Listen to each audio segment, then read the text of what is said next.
Hello, I'm doing a movie review, and the movie I want to review is Akira Kurosawa's Dreams. Now, Dreams is a Japanese fantasy anthology film released in 1990, and the film was written and directed by Akira Kurosawa, who is considered in many circles to be one of, if not the greatest, Japanese filmmaker of all time, and he's pretty much recognized internationally as one of the great filmmakers of the 20th century. He's also directed films like Akira, Rashomon, The Hidden Fortress, Seven Samurai, and Ran, among many others. And his work was an influence on people like Sergio Leone, Martin Scorsese, Steven Spielberg, George Lucas, Francis Ford Coppola. Now, the film is purported to be based on actual dreams that Kurosawa has had throughout his life. However, one of the segments of this movie seems to be more so based on a recurring dream that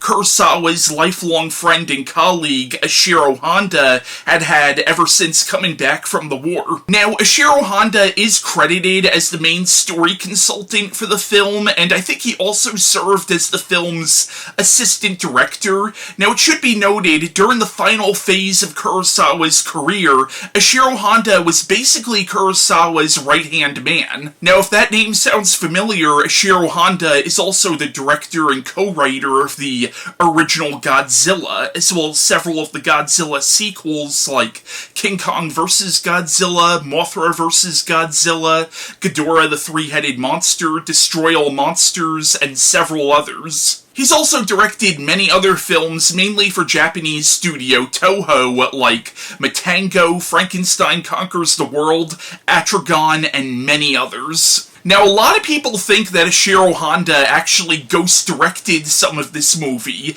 but according to Steve Reifel and Ed Gottschalk's 2017 biography on Ishiro Honda, which is an amazing book, by the way, if you ever get a chance to read it, that's not entirely true. That being said, during Kurosawa's final films, Ishiro Honda was a very important figure working behind the scenes, and Steve Reifel has even said calling him an assistant director would be a bit of an understatement, but calling him a co-director would also be a bit of an overstatement. That being said, Ishiro Honda's influence can be felt all throughout this movie, because I would say this is probably the closest that Kurosawa ever came to doing an outright genre film. But not only that, thematically there's a lot of connections between this movie and the films that Ishiro Honda has done. Like, a lot of Ishiro Honda's personal, philosophical, and political views do kind of bleed through into this movie, even though I think his views and Kurosawa's views did line up pretty well. Even though it's a film about dreams, a lot of the segments of this film do touch on themes of environmentalism, about how man needs to harmonize with nature, as well as the effects of war on the human condition, and about the mishandling of nuclear power. And admittedly, some of the themes at times can be a little heavy-handed, but that's not always a bad thing. Like, lack of subtlety is not always a bad thing if the movie's good enough. And just visually, this film is fucking beautiful. It's become kind of a cliche when you hear people say, oh, every frame of the movie was like a painting. But in this movie's case, that's fucking true. Every shot of this movie you could take and put on your wall as an individual piece of art. And even though I think Kurosawa has always been known as sort of an art house filmmaker, this I think might be one of his most overtly artistic films. And once again, visually, the film is breathtaking. Now, the film is sort of tonally all over the place, which is an issue that all anthology films have, but in this movie's case, that really isn't a bad thing, because in a lot of ways, that's how dreams are. Like, the segments of this movie can range from being very lighthearted and uplifting to really sad and contemplative to genuinely pretty scary. There are at least two segments of this movie that almost border on horror. Now, the movie is broken up into 8 segments, some of which are tied together by similar themes, and ostensibly it's the same character in each segment.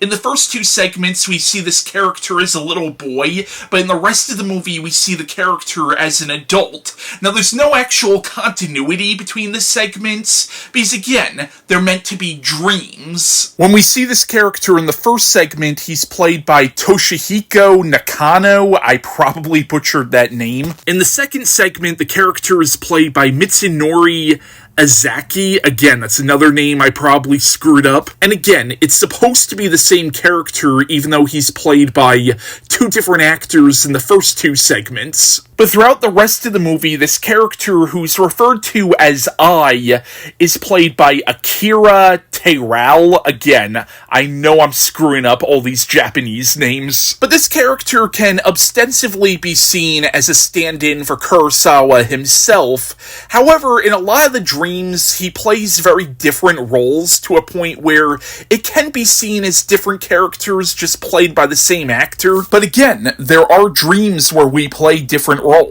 So the first segment or dream in the film is called Sunshine Through the Rain, and basically we follow a little boy, I as a child, who goes out into the woods to play, but his mother warns him about the Kitsune. I think I'm saying that name right. Basically, Kitsune are creatures or yokai from Japanese folklore and mythology. They're essentially spirits that could take on both human form and the form of foxes. Getting a little off topic, but if you ever read Neil Gaiman's The Dream Hunters, which is connected to his Sandman series, that also focuses on the Kitsune. But basically, in the story, the boy doesn't heed his mother's warning, and he goes out into the woods and witnesses a fox wedding. But when he comes home, his mother tells him that he can't come inside until he begs the foxes for forgiveness, and she hands him a knife and tells him to kill himself if the foxes don't forgive him, which first of all, lady, you suck as a mother. But yeah, this segment is very good. It's simple but effective. The story does end very abruptly, but then again, dreams end abruptly sometimes. The second segment is called The Peach Orchard. This one follows a little boy, again, I as a child, even though this has no continuity with the previous segment, but in this segment he witnesses one of his sister's dolls come to life, taking on the form of a little girl. He follows the girl out to this peach orchard that his family owns that they had chopped down, and he sees all of these dolls come to life and take on human form. Each doll represents the spirit of a peach tree that was destroyed. The boy is saddened by what his family has done, and taking pity on him, the dolls perform a dance to let him see the peach orchard one final time. But this segment is also really good. There's definitely some environmental themes that Kurosawa is playing around with here. The fact that this family destroyed this peach orchard, maybe out of laziness because they didn't want to take care of it, or maybe it was a nuisance to them, but again, it definitely symbolizes man's destruction of the environment and how man's assault on nature takes away something as innocent as this boy's love of peaches. Again, the segment is simple but effective, and it has some of the most striking visuals of the whole film. Like that whole shot of all the doll people on the hill dancing. Again, just visually, it's a goddamn feast. The third segment of the film is called The Blizzard, and basically this is about a group of mountain climbers who are trying to make their way back to camp during a major blizzard, and they end up just passing out from the sheer exhaustion, and then the leader of this group, who's supposed to be I as an adult, encounters the Lady of the Snow, who is an actual figure from Japanese folklore. I think she's supposed to be a spirit or yokai that is known for leading mountain climbers to their deaths. Now, I know there was a segment of the anthology film Qui-Gon that was based on this same folktale, and there was even an issue of Junji Ito's Tomie, which also played into this legend. But basically, in the segment, the Lady of the Snow represents death, and she's trying to tempt the main character into giving into death. And I have a feeling this might have been very personal for Kurosawa, because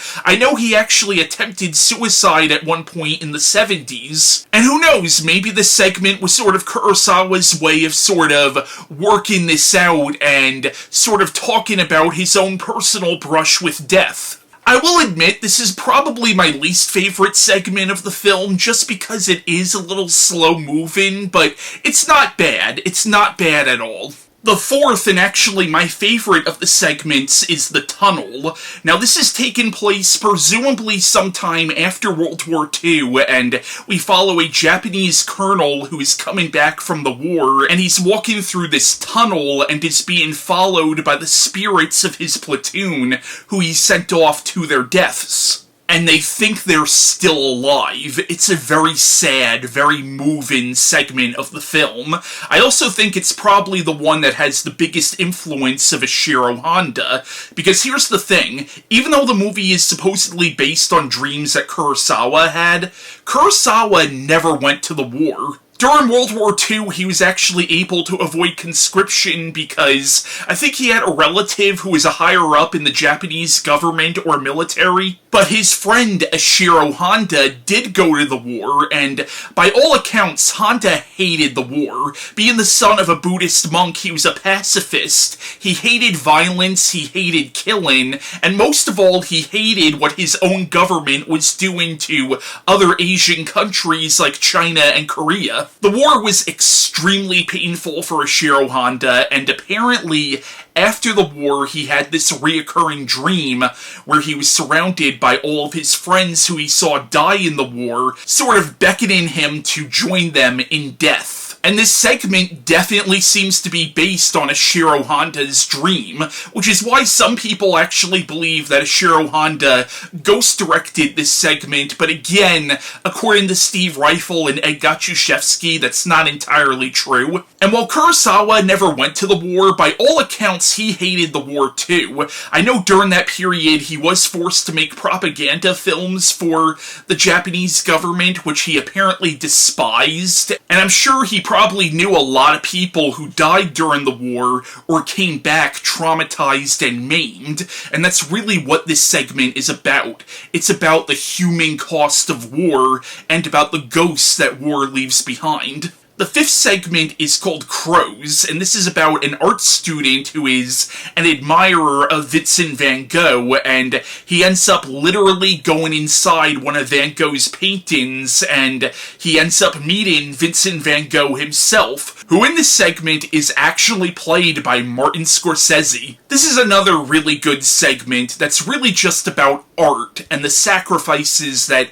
artists have to make, and also about how the beauty of nature can influence art. It's also about how to be an artist, you kinda have to be a little insane. But also, knowing that Vincent van Gogh committed suicide and knowing about Kurosawa's own suicide attempt might provide an even deeper understanding of this segment. Like, I have a feeling Kurosawa saw a kindred spirit in Vincent van Gogh. They were both artists who both lived for and suffered for their art. And again, visually, this segment is freaking stunning.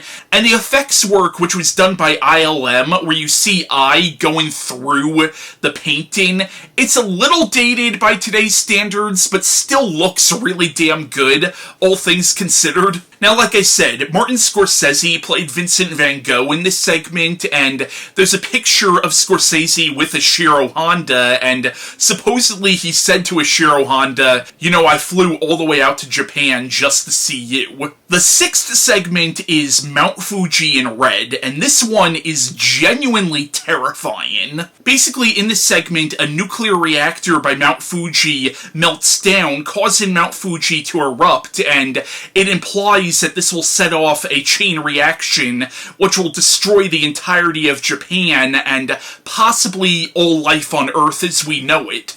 Apparently, Kurosawa was genuinely terrified of things like nuclear war and mishandling of nuclear energy, and that's very much what this segment is about. Now, I know those were also issues that concerned Ishiro Honda as well, and this is another one where you could definitely see the Ishiro Honda influence, because thematically there's a lot of similarities between this segment and the original Godzilla. Like, in this segment, there are scenes of destruction and shots of people running that really does feel like if Kurosawa ever did a Godzilla movie, this is probably what it would be like. But what's really scary about this segment is this one was actually kinda prophetic. Over 20 years after this movie came out, you had the Fukushima nuclear meltdown of 2011, which is considered to be the worst nuclear disaster since Chernobyl. The 7th segment of the film is called The Weeping Demon, and even though I said there was no real continuity between any of the segments, this one could honestly be seen as sort of a sequel to Mount Fuji in Red. Basically, in this segment, we follow the character of Ai, which again could be seen as the same version of Ai that we saw in Mount Fuji in Red, and he's going across this apocalyptic wasteland which was devastated by what was either a nuclear war or a nuclear meltdown, and he encounters an Oni. Now, an Oni is basically a demon from Japanese folklore. Like, I think the word Oni literally translates to demon or devil. But this Oni used to be human. It turns out that all the people who allowed the world to end have now been punished by being turned into demons or Onis, and every night they scream in agony because the horns cause them so much pain. It could also be interpreted that this is actually an afterlife, that perhaps the character of Ai died and he's seen into hell, and basically hell for all the people who allowed the environment to collapse is they're turned into these hideous Onis and they have to suffer for all eternity. But this segment is probably the closest that Kurosawa ever got to doing horror, because the scream of the Oni people is genuinely pretty terrifying. And to bring up Ishiro Honda again, that shot of Ai with the Oni right by that giant dandelion, that felt like a shot right out of one of Ishiro Honda's monster movies. And the 8th and final segment of the film is Village of the Watermills, and this is just a beautiful epilogue to the whole movie. And in a lot of ways, I feel this segment is sort of the thesis of the whole movie, because it's really about man's need to harmonize with nature. Basically, in this segment, we follow the character of Ai going through this peaceful village where the people have no need for technology, and they seem to be much happier and much more at peace than people in modern civilization. And he just gets into a conversation with this villager about how unfulfilled technology can make people, and he also witnesses a funeral in this village. And like all the segments of the film, it's just visually beautiful. Like, I don't know where in Japan this segment was shot, but I want to go there. I also have a thing for bodies of water, especially streams and rivers. I find them to be so calming to look at. So visually, again, this segment was a freaking feast. But I also think this segment works as a really good calm down from Mount Fuji in Red and Weeping Demon. And if you wanted to add any continuity to the segments, maybe you could say, if you want to interpret the Weeping Demon segment as taking place in hell, maybe if that was hell, this is I seeing heaven now. And ultimately, what I think this segment is saying, especially compared to some of the others, is that no matter how dark the world is, there can be light at the end of the tunnel. But again, we do need to take care of the world we live in. And while it is kind of heavy-handed, I think it's a beautiful sentiment for the film. But once again, Dreams is an amazing movie. If you're at all into anthology films, or fantasy films, or just art house cinema in general, definitely check this out. And again, this is probably the closest that Kurosawa ever came to doing an outright genre film, even though I'll admit I've not seen everything that he's done, and he's actually done a lot more than I think people realize. But as far as I know, this is the closest that he's done to an outright fantasy film, and it really does make me wish that Kurosawa did more films within, either the fantasy, horror, or possibly even science fiction genres. Now, I know Criterion put this movie out on Blu-ray several years ago. They've actually released several of Akira Kurosawa's films, but I have an older DVD of the film. Even though I'm a collector of physical media, if I already own a movie, I don't typically go out of my way to double dip. Although knowing Criterion, I'm sure their release of the film is probably great. But yeah, that was my review of Akira Kurosawa's Dreams, and bye.